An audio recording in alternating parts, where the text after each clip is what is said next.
It's our tradition at the end of each year to bid a fond hail and farewell to those who have touched us in all sorts of ways, on screen, in music, in books, and in our everyday lives. Sometimes in our lives, we all have pain, we all have sorrow. Pain and sorrow. The calling cards of 2020. Lean on Me by Bill Withers provided us reassurance that tomorrow may be better. You just call on me, brother, when you need a hand. We all need somebody to lean on. I just might have a problem that you'll understand. Although Bill Withers left us at 81, his notes of solace helped during a year that wasn't even a month old before grief was already setting in. Call me.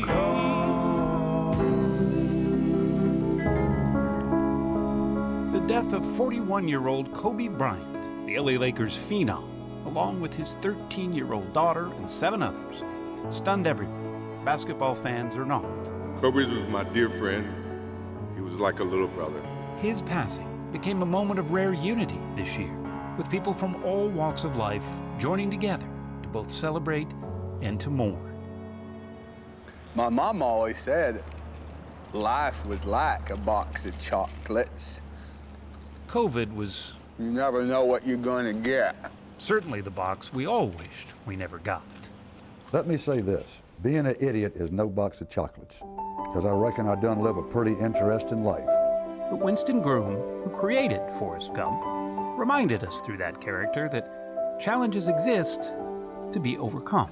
Mama always said dying was a part of life. You don't have to be rich, you don't have to be smart, you don't have to be famous to be dignified. Dignity for Black Americans remained an unfinished struggle this year. The deaths of George Floyd, Ahmaud Arbery, and Breonna Taylor, just to name a few, rekindled a movement for equality and justice not seen since the 1960s. I got in trouble, good trouble, necessary trouble. Congressman John Lewis was still fighting, right to the end. All of the suffering, all of the pain, the beating, the tear gas, it was worth it.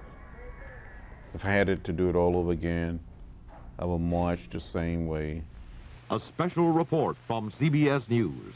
Testament of a murdered man. Medgar Evers had dedicated 9 years of his life to the war against racism. Now he is dead in battle. After his brother Medgar was assassinated by white supremacists, Charles Evers tried to make change from within, running for Congress, then becoming a mayor. It's not for revenge, but to carry on to fight for freedom for all mankind, regardless of race, creed, or color. We lost those who marched alongside Dr. Martin Luther King, too. Reverends C.T. Vivian and Joseph Lowry. We ask you to help us right for that day Lowry when black will not be asked to get back, gave the benediction when brown can stick around, at President Obama's inauguration. when yellow will be mellow, when the red man can get ahead, man, and when white will embrace what is right. Say amen.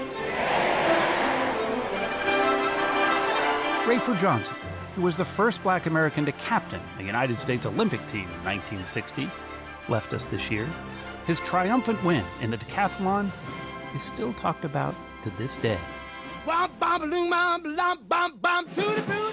and roll certainly wasn't immune to racism.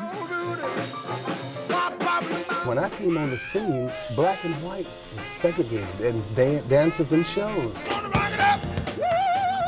Little Richard couldn't always stay or eat where the white performers did, but his fans were of all colors. And Bonnie! And the best new artist is... His energy was boundless, and so was his humor. Me. I have never received nothing. You all ain't never gave me no Grammy. And I've been singing for years. What are you afraid of? The Black Americans we celebrate, like Jackie Robinson, James Brown, Thurgood Marshall surely would have been proud of Chadwick Boseman, who portrayed them all. That's the reason why you act. You want to be able to actually identify with the characters that you play and explore humanity. Gender equality lost some of its superheroes too. I am woman, hear me roar, in numbers too big to ignore. Helen Reddy offered the soundtrack for the fight that she herself waged. I am strong, strong. I am invincible, invincible. I am woman. But there were few champions for women as influential as Justice Ruth Bader Ginsburg. I do not see myself at all as a legend. I see myself as a person who tries very hard to be a good judge. In her 27 years on the Supreme Court, she expanded rights for women as well as men, small in stature, a giant for us all. I will do this job as long as I feel that I can do it full steam. I am woman.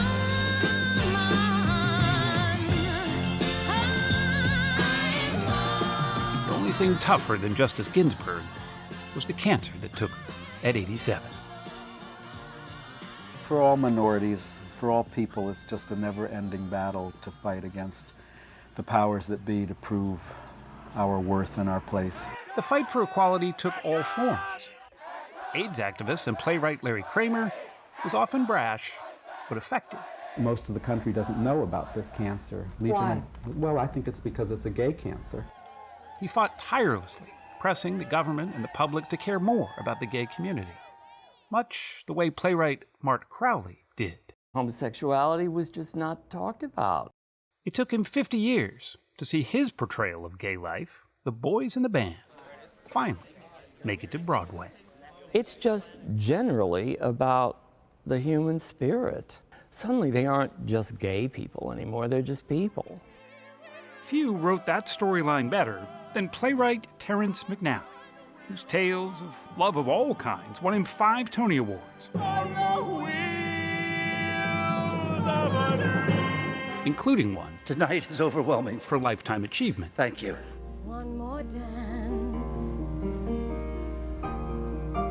Broadway has been dark for months now, One more song. but we pause to give thanks to all the creatives we lost. That's why I'm here where I belong. One more song, one more dance, 2 good reasons, and one more chance. Performers couldn't play in front of live audiences this year, and that made us miss their talents all the more. When I get to heaven, I'm going to shake God's hand. I'm going to thank him for more blessings than one man can stand. Especially legends like folk singer John Prine. Ain't the afterlife grand? Then I'm going to get a cocktail, vodka and gingerbread. With his nasal, raspy voice, he was often compared to Bob Dylan, who himself was a fan. Well, I consider myself a writer, so I thought, why can't I be any character I want to be? In whatever genre, country or pop, the bourbon-smooth voice of Kenny Rogers brought us ballads about gamblers and lost souls searching for love. I'm not a great singer, but I'm a storyteller. If a song moves me, I can make it move other people. Country music was largely an all-white venue. You've got to kiss an angel good morning. Until Charlie Pride came along. Love her like the devil when you get back home. His records were huge sellers. He just won a CMA Lifetime Achievement Award. Thank you so much. His music nourished our souls the way a good meal nourishes the body. And few were better at that than Cecilia Chang. This entire room is devoted to dumplings. This is what heaven is like. That's right, that's right. Often called the mother of Chinese food in America, her cooking must have been pretty healthy because she lived to be 100. I'm what you call a lucky duck. Damn it, old baby, spicy Slim Jim. Slim Jims weren't necessarily healthy. Lon Adams didn't intend for them to be, but he sure knew how to package them in ways pretty hard to forget. Oh, yeah. Artist Christo took presentation to new heights. I think the artist should do the things he likes to do. He saw all the world as a package to be wrapped. But if you're gonna dress up a landmark, nothing summed up a whole city better than Milton Glazer's I Heart New York logo. It actually changed the way we say love. He died on his 91st birthday. We lost a bit of magic too this year, starting with showman Roy Horn, half of the Siegfried and Roy duo, whose entertaining mix of magic and exotic animals dazzled the Las Vegas Strip for decades. We have been called crazy, outrageous. Now they call us colorful and eccentric. Miss Frizzle was certainly colorful and eccentric. She was the fictional teacher who drove the magic school bus to the delight of every child who read it. Her creator, author Joanna Cole, used her brand of magic to take kids to space, even inside the human body. In just a few moments, we'll be landing in Arnold's stomach. Thank you for flying Digestion Airways. Okay, so this is the experimental test setup for the myth that if you drink a bunch of Diet Coke and eat a bunch of Mentos, your stomach will explode. Grant Imahara, one of the hosts of Discovery's Mythbusters, proved that science can answer all sorts of mysteries, like how to get to the moon. NASA's Katherine Johnson figured that out, calculating just the right trajectory that got astronauts there and back, including Alfred Warden, one of those who certainly had all the right stuff. But it was Chuck Yeager, Through the sound barrier, the first time ever, who defined just what that meant. Had things flown apart on us, we would auger it in with the airplane. We looked at it differently then than we do now, and that was your job, and you went ahead and flew it. He made testing the limits his life. I figured that the airplane wouldn't bite me without giving me some sort of warning, and it worked out. The World War II fighter ace and Air Force general was 97. Speaking of the sound barrier, few cracked it like rocker Eddie Van Halen. He was a true guitar hero. But he died from cancer at only 65. We lost Rush drummer Neil Peart to cancer as well. He was to some the Van Halen of the drums. His highly technical solos were really a thing to behold. I'd like you to meet our very charming little drummer, Viola Smith. Years before Peart, however, there was Viola Smith, hailed as the fastest girl drummer in the world. She played her drum kit wearing sequins.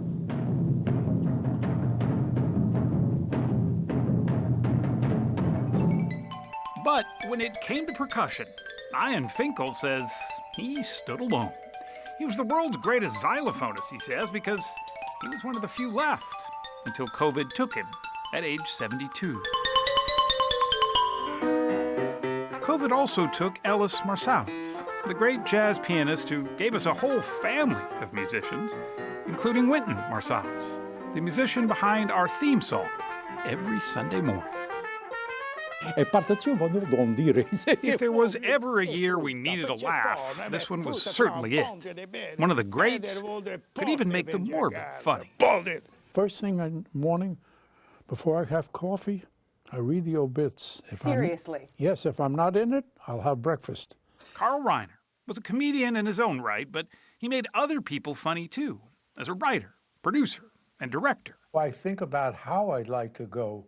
I'd like to go to my sleep. What a show this would be if I was talking to you. Spam, spam, spam, spam, spam, spam, baked beans, spam, spam, spam, and spam. There's funny, and then there's the absurd. Terry Jones, co-founder of Monty Python's Flying Circus, took his irreverent brand of humor to side-splitting extremes. How are we today? Better. Better? Better get a bucket. I'm gonna throw up. Contrast that with the gentleness of Walt Disney's entertainment. But when it came to Snow White, he couldn't have done it without Marge Champion. Everything she does with her hands or her dances or picking up her dress, that's me. She was the dancer they used to draw those graceful moves. Snow White looked so real because she was. We lost the creators of Scooby-Doo, too. Both of them, within months of each other.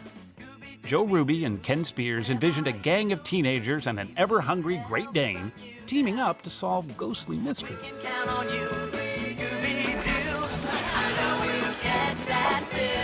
I could say there's good trash and there's bad trash. Bad trash. Bad trash are just shows that aren't well executed. Scooby-Doo was commissioned by Fred Silverman, a top executive at CBS, as well as ABC and NBC. He was one of the most powerful people in the industry, also behind hits like All in the Family and Laverne and Shirley, which lost one of its stars, too, this year. Hello. David Lander, best known as Squiggy, left us at 73. To all those who gave us plenty to watch, we bid a fond TV farewell.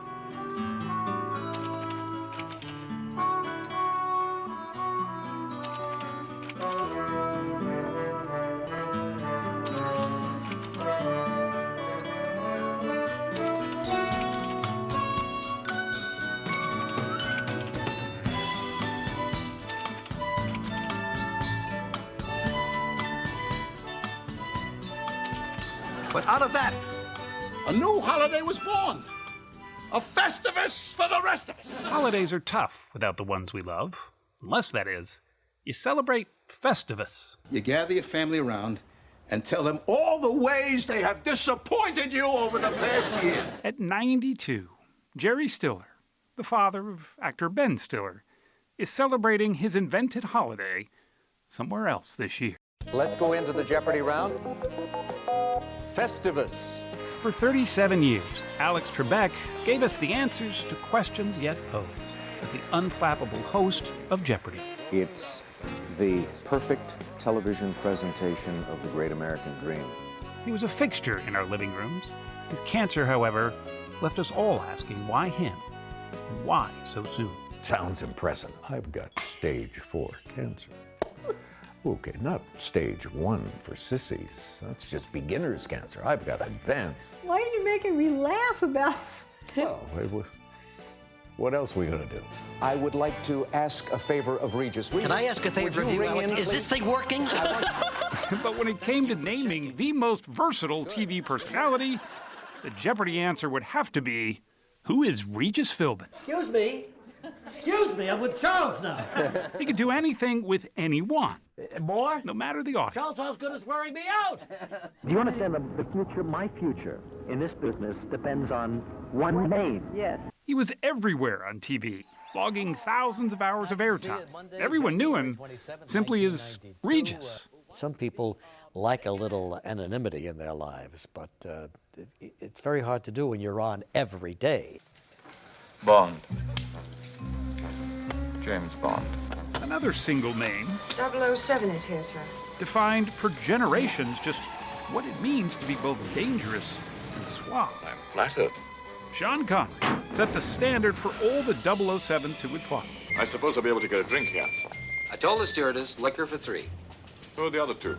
Oh, there are no other 2. But the life of a real British spy is something a little less glamorous. Author John le Carré should know because, well, he was one. With the Bond type of novel, the reader thinks, I wish I was him. With the stuff I'm writing, they think, oh Christ, I hope I'm not him. So. He turned his career experiences into a host of spy thrillers. But his heroes weren't always flanked by Bond-type beauties. Margaret Nolan, who gave us the world-famous Goldfinger image, passed away at 76. So did her fellow actress in Goldfinger, Honor Blackman. You can turn off the charm. I'm immune. But it was Dame Diana Rigg who captivated the secret agent so much that 007 finally tied the knot. What made you want to be a Bond girl? Oh, come on. Who wouldn't? Rigg would years later go on to captivate a new generation. Tell Cersei. In Game of Thrones. I wanted to know it was me. This is a very old and honorable profession, and you should have a sense of privilege about being in it, because we answer a very profound need in society. Some of those who answered that need enjoyed the longest lives. Oh, my dear, I've waited so long. Olivia de Havilland, who was immortalized in Gone with the Wind and went on to become a treasured screen actress, left us at the age of 104. Whatever comes, I'll love you just as I do now, until I die. That's star quality. Kirk Douglas, the original chiseled chin, had a commanding, often muscular presence in just about everything he did. He made it to 103. For the first time in my life, people cheering for me. To all those who took us somewhere we couldn't go ourselves, we bid a fond goodbye.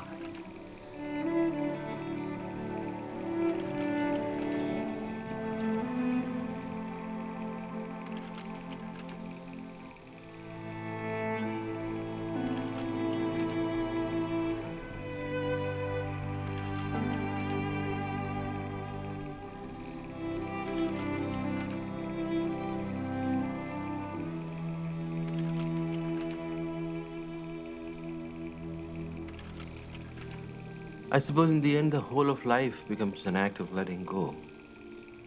But what always hurts the most is not taking a moment to say goodbye. Journalism lost some of its brightest stars, too. Jesus, it's like show business. You might know PBS's Jim Lehrer from the PBS NewsHour, but he was also known. My job is to keep things fair and the subjects as clear and as varied as possible. For his skill in moderating presidential debates. We lost him this year, as well as journalist and author Gail Sheehy. She gave us a roadmap to adult life. I had to know what was going to happen at the next stage and the next stage and the next stage. Our family here at CBS News is a bit smaller this year. Bert Quint took us around the world as a foreign correspondent. Bert Quint, CBS News, Rome. Bill Small was CBS's tireless Washington bureau chief through the Civil Rights Movement, Watergate, and Vietnam. And Maria Mercator, a network news veteran. She was one of the earliest victims of COVID, and she was a friend to us all. For all its faults, 2020 did remind us of the gift of giving. Doris Buffett, the elder sister to billionaire Warren Buffett, gave her money, as well as his, to good causes everywhere. I just feel like I have a job to do. And if I do it right, other people are really, they're going to be hundreds, thousands of homes that will be improved. Children will have chances. Women will have chances. We're living in tough times. We need hope. Art dealer Forrest Fenn sent people scampering through the Rocky Mountains looking for a chest full of gold nuggets and jewels that he had hidden for anyone to find. After 10 years, someone finally found his treasure just 3 months before Fenn died. We need to know that somewhere out there there's a rainbow with a pot of gold at the end of it. If there's any treasure the rest of us can bank on after this dark year, I can see clearly now the rain is gone. it's that courage and kindness usually triumph in the end. I can see all obstacles in my way. Johnny Nash, who left us at 80 this year, sang of a bright, sunshiny day. While the sun isn't out just yet, the hope is that it's just over the horizon. To all of those with the courage to walk, or run, or march toward a better tomorrow, we are forever in your debt. To all of them, we say thank you and offer a fond hail and farewell. I can see clearly now the rain is gone. It's gonna be a bright